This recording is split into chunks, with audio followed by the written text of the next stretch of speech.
Good evening and welcome to the program. This is the Limelight. My name is Prince Apollo, and this week the Ministry of Works and Transport suspended the operations of the Jaguar Bus Passenger Company after one of its buses was involved in a fatal accident along Masakara-Kampala Highway, in which 8 people lost their lives and 20 others were injured.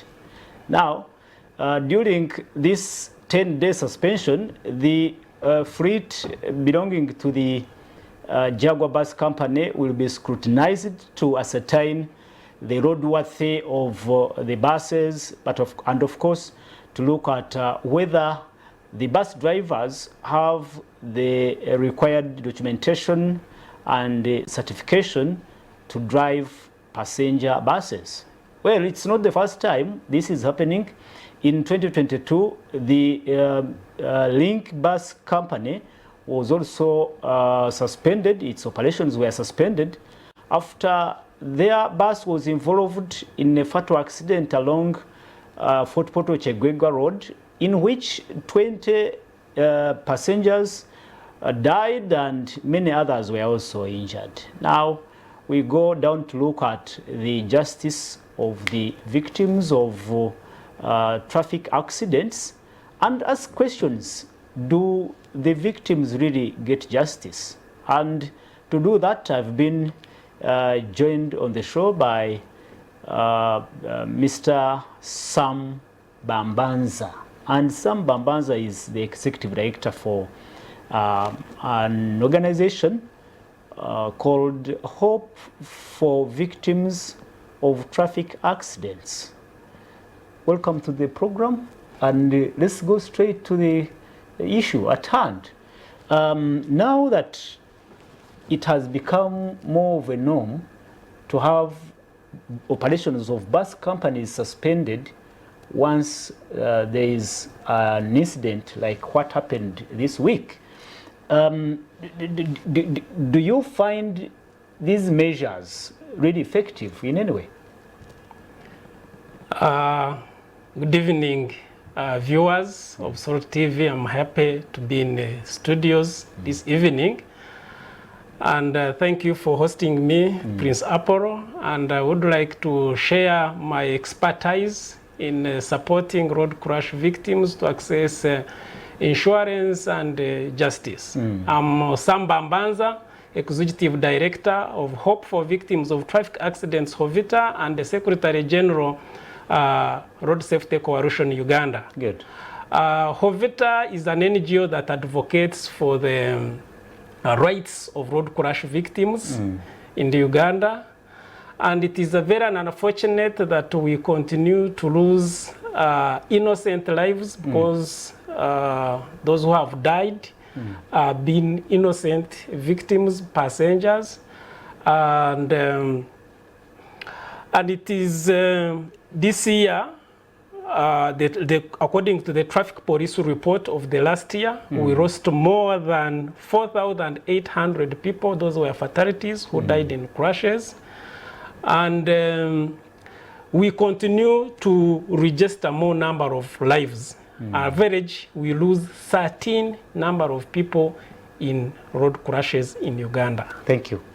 Straight to the question. Tell us, do such measures like punishing a bus company to suspend operations for now, in this case it is 10 days, do these measures really have any effect in curbing traffic accidents?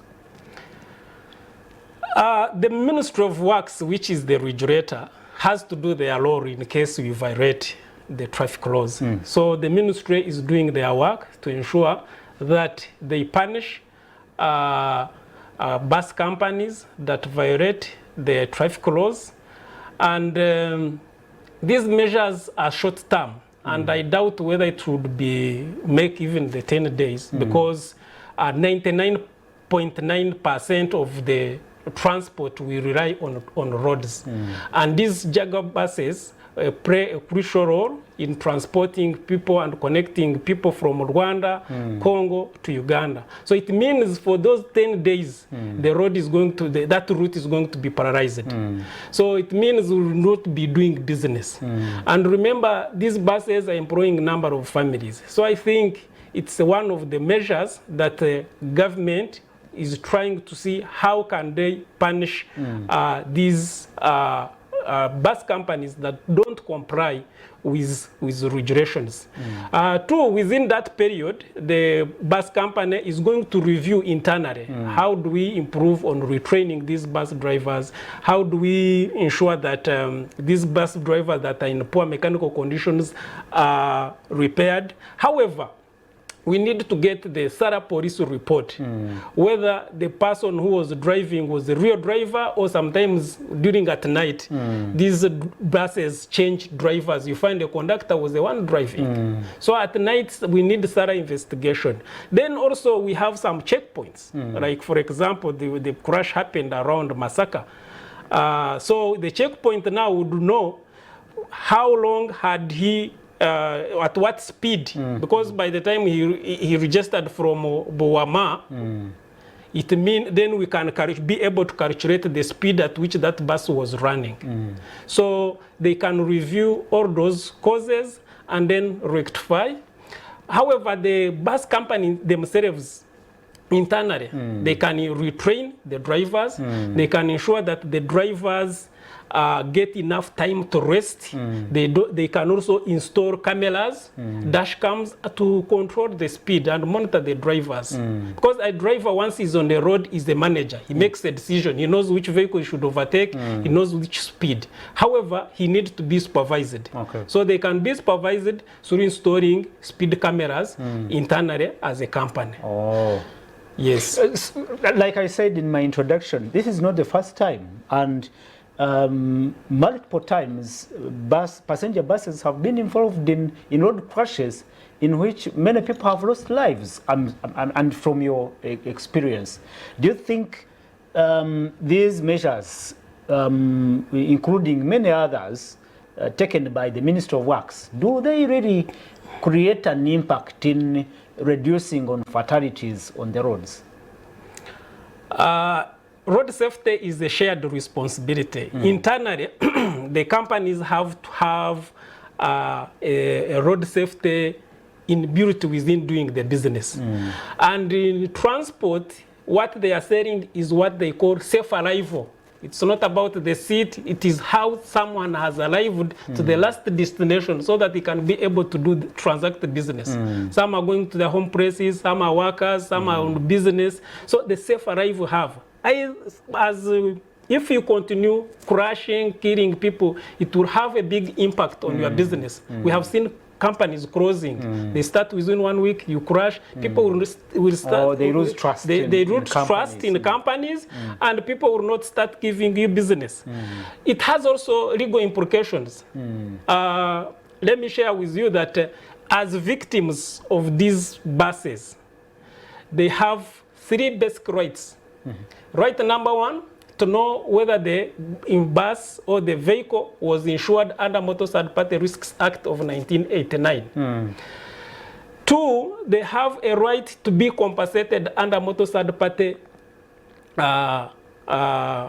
under Motor Third Party Risks Act. In case of an accident? Yes. In fact, it is not an accident, it is a crash. It's a crash, yeah, true. Yeah, because an accident is act of God. This is, yes, but this one is avoidable.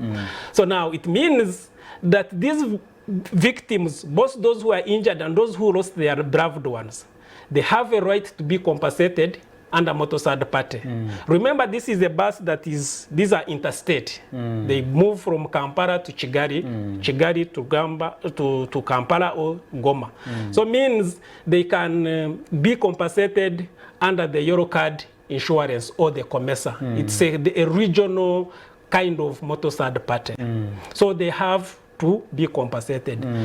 Thirdly, people the viewers need to know that they have a right to sue the owner of the company.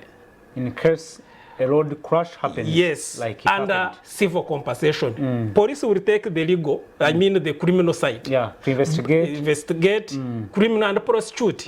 But when it comes to compensation, now it is you to engage in your lawyer and then sue the company or the driver for civil compensation.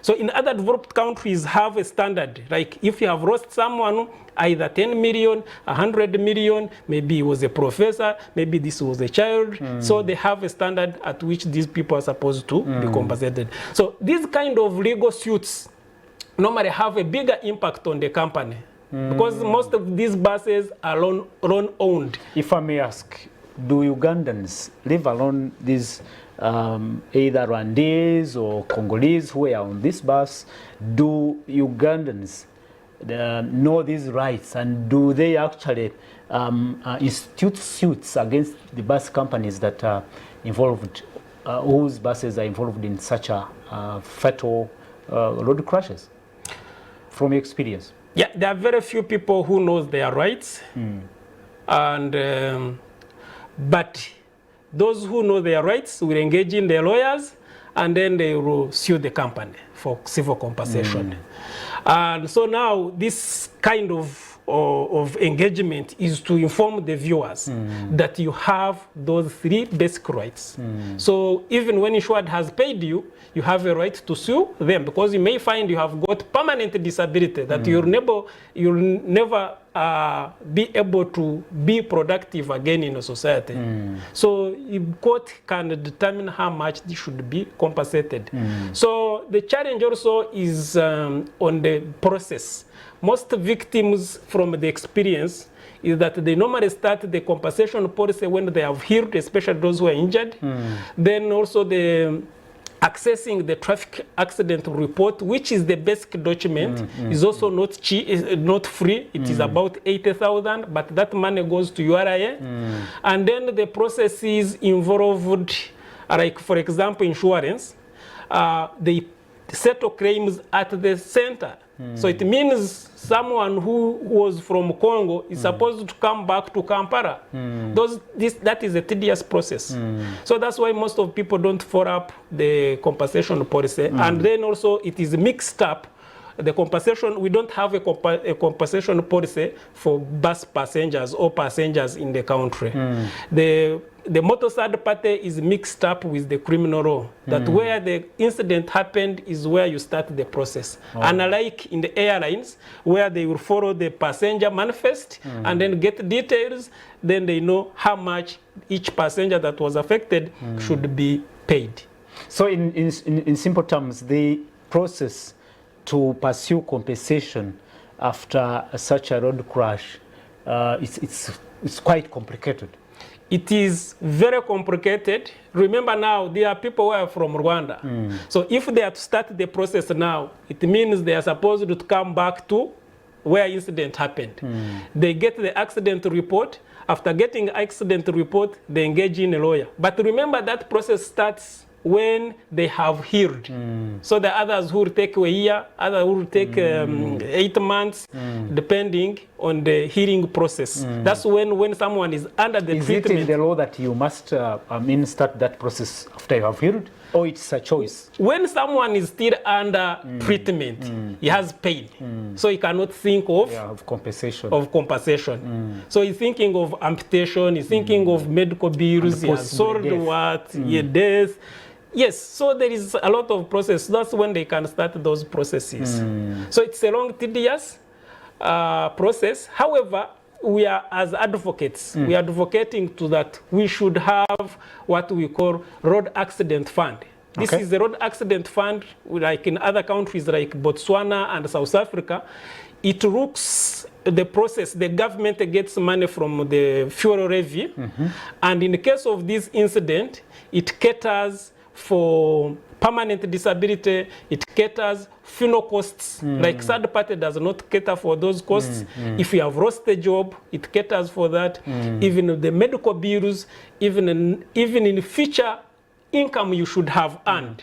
Because, for example, if I'm 30 years, I've been permanently disabled and I'm supposed to retire at 65. So they calculate how much I should have earned so that I can be able to maintain in my those family. countries where the policy works. Yes, that is called road accident fund. It operates in a way like the way NSSF operates. They get the money, they invest it. So then what they do also is that they go back and do a lot of sensitization to ensure that they reduce on the number of crashes, because so that you reduce on the number of payouts. Here, insurance, when you pay for a motor third party, insurance company will just go in a bar anywhere and eat the money, because he knows you will not come back to make the claim. It's a tedious process. And that's why even they don't finance road safety. They don't feel it because people are not lining up. But I call people, it's your right. Make sure you get a lawyer to represent you for civil compensation. Line up in insurance, because this government put a policy. It is mandatory. That's why they are enforcing insurance. That's why it is enforcing it. That's why there is checkpoints for motor third party to ensure in case of these incidents, you should be compensated. So because of the ignorance, insurance pockets the money and will not pay. Okay, how far has now that push to have, did you call it a fund? The road accident the fund? road accident fund, maybe integrated in our compensation policy in Uganda. How far have you moved? Yeah, we have. It's a process, advocacy and change, policy change is a process. Remember also government is a beneficiary of motor third party. It takes stamp duty, it takes VAT, it takes even insurance training levy. We don't know as a motorist why you should be paying insurance training for insurance training. So the insurance companies also remain with retro money, and then another one goes for printing the stickers. So government is the most beneficiary of this money. And remember also the act is an old act of 1989. That is almost more than 30 years. Act. The Motor Third Party Risks Act is of 19. It has never been amended. Okay. And remember now the cost of treating these victims has increased. An average treatment of a victim with minor injuries goes between 5 million and above. And if he has been amputated, it goes even about 50 million. These artificial limbs, they are very expensive. To fix these artificial limbs are very expensive. Finally, we only have like 4 or 5 minutes to close this show. And it's time when the people who are in this transport business are actually now preparing to take our kids back to school. It will be very busy on the roads next week, starting on Monday, and around that time, some level of caution must be taken. What can you tell our viewers, especially travelers, on their rights and what they ought to do when they are in these passenger vehicles to ensure safety on the road? We are going to, next week, of course, Monday, and even others, our children have started reporting back for the third term. And we wouldn't want to lose our young generation. So as road safety had mentioned earlier, that it is a shared responsibility. As a parent, as a guardian, make sure that you don't allow your children to be overloaded in the vehicle, in the bus, in the taxi, to make sure the vehicle doesn't have worn out tires. Make sure you speak out if the driver is driving recklessly, over speeding, because there's sometimes recklessly he hits the hump and you also hit heads or you hit the next person. Then also if he's driving and using the phone, make sure those are issues that should be reported. We call upon the traffic. Traffic has the capacity to stop vehicles and sensitize the passengers about drivers not to overspeed, drivers not to use phones while driving. That is distraction or distractifying.